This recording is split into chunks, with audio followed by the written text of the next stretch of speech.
નમસ્તે બાળ મિત્રો. તમારે એક વાર્તા સાંભળવી છે? હું તમને આજે એક સરસ મજાની વાર્તા કહીશ. વાર્તાનું નામ છે પોપટ ભૂખ્યો નથી. એક ગામ હતું. ત્યાં એક પોપટ રહેતો હતો. પોપટ કઈ કામ ના કરે. આખો દિવસ આમ તેમ ઉડ કરે. એક દિવસ તેની માં કહે, પોપટ કમાવા જા. પોપટ તો ઉડતો કમાવા ગયો. ત્યાં એક સરોવરની પારે એક સરસ મજાનું ઝાડ હતું. પોપટ તો તેના પર બેસી ગયો. ત્યાં તો કાચી અને પાકી કેરીઓ વળગી હતી. પોપટ તો ખાય અને ટહુકા કરે.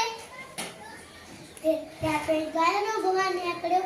પોપટ ગાયોના ગોવાળને કહે, ગાયોના ગોવાળ, ઓ ગાયોના ગોવાળ, મારી માને આટલા સમાચાર